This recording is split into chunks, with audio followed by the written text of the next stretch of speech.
नमस्कार बंधुरा आज के आमी बेगुन पोड़ा करे देखाबो। तार जन्य एखाने एकटा बड़ साइजेर बेगुन निये निয়েছি। এখন কিন্তু বাজারে প্রচুর কচি কচি বড় বড় সাইজের বেগুন বেরিয়ে গেছে। আর এই টাইমে বেগুন পোড়া খেতে কিন্তু খুবই ভালো লাগে গরম গরম ভাত কিংবা রুটির সঙ্গে। আমাদের বাড়িতে যেভাবে বেগুন পোড়া করি আমরা সেটাই আজকে আপনাদের করে দেখাবো। তার জন্য আপনারা প্রথম থেকে শেষ পর্যন্ত ভিডিওটা দেখবেন, আশা করি আপনাদের ভালো লাগবে। যদি বেগুন পোড়ার রেসিপি আপনাদের ভালো লাগে তাহলে অবশ্যই একটা লাইক করে দেবেন। আর আমার চ্যানেলে নতুন বন্ধু হয়ে থাকলে অবশ্যই চ্যানেলটা সাবস্ক্রাইবার করে আমার পাশেই থাকবেন।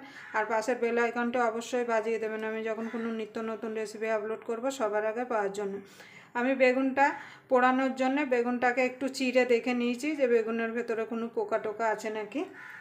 এখানে আমি বড় সাইজের 4 কোয়া রসুন নিয়েছি। রসুনগুলোকে এর মধ্যে আমি বেগুনের মধ্যে এইভাবে ঢুকিয়ে দেবো যাতে বেগুনের সঙ্গে রসুনটাও পোড়া হয়ে যায়। দেখুন বন্ধুরা আমি রসুনগুলো বেগুনের মধ্যে ঢুকিয়ে নিয়েছি। এবার বেগুনের গায়ে একটু তেল মাখিয়ে নেব। আপনারা যখন পোড়াবেন অবশ্যই একটু বেগুনের গায়ে ভালো করে তেল মাখিয়ে নেবেন, তাহলে বেগুন পোড়ানোর পরে যে গায়ের চোকলাটা ভালোভাবে উঠে যাবে, খোসাটা। এখানে একটা টমেটো নিয়েছি, টমেটোও আমি তেলটা ভালো করে মাখিয়ে নেব। এবার বেগুনটা টমেটোটা ভালো করে পুড়িয়ে নেব। আপনারা এইভাবে বেগুন পোড়া একবার বানিয়ে দেখবেন, আমি যেভাবে বানাচ্ছি। গরম ভাত কিংবা রুটির সঙ্গে খেতে কিন্তু অসাধারণ লাগে। এবার আমি এটাকে গ্যাস ধরিয়ে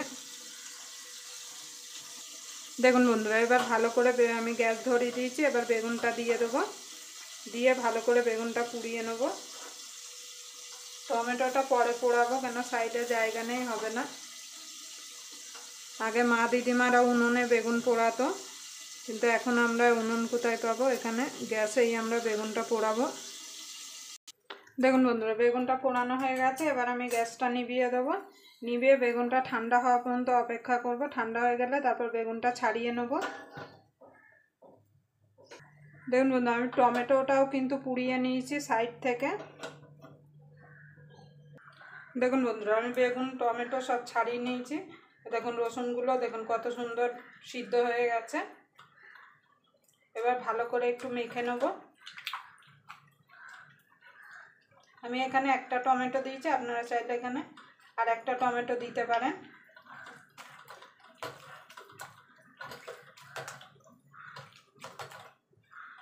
এবার এটা সাইডে রেখে দেবো, রেখে দিয়ে গ্যাসটা ধরিয়ে দেবো।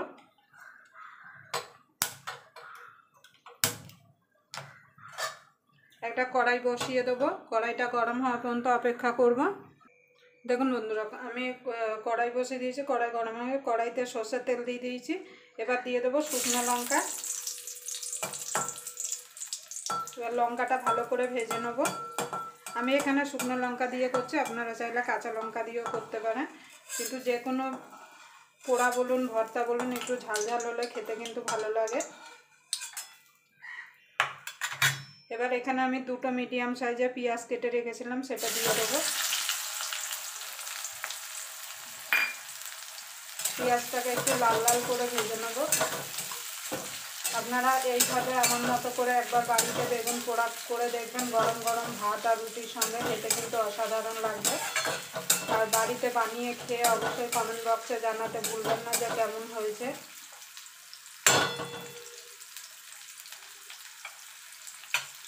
পেঁয়াজটা লাল লাল করে ভেজে নেব। দেখুন বন্ধুরা পেঁয়াজটা আমার ভাজা ভাজা হয়ে গেছে। এবার যে বেগুন টমেটো আর রসুন আর শুকনো লঙ্কাটা মেখে রেখেছিলাম সেটা দিয়ে দেবো। এই টাইমে গ্যাসটা একদম লো করে দিতে হবে, দিয়ে ভালো করে মিশিয়ে নিতে হবে।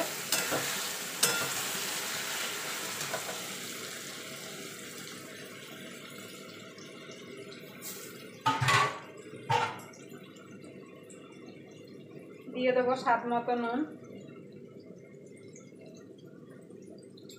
এবার ভালো করে মিশিয়ে নেব।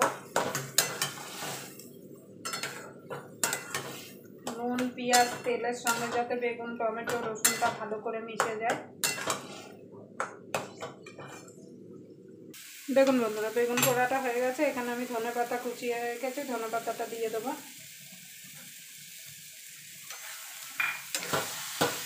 এবার ভালো করে মিশিয়ে নেব।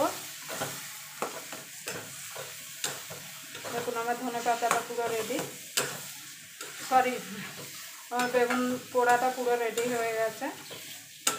এবার আমি নামিয়ে দেবো। আবার আপনাদের সঙ্গে কোনো নতুন রেসিপি নিয়ে দেখা হবে। ততক্ষণ পর্যন্ত আপনারা ভালো থাকবেন, সুস্থ থাকবেন।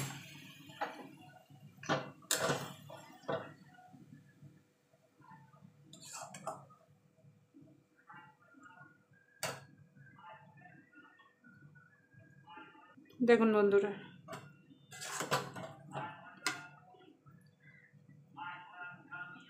এইভাবে সব বেগুন পোড়াগুলো আমি নামিয়ে নেব।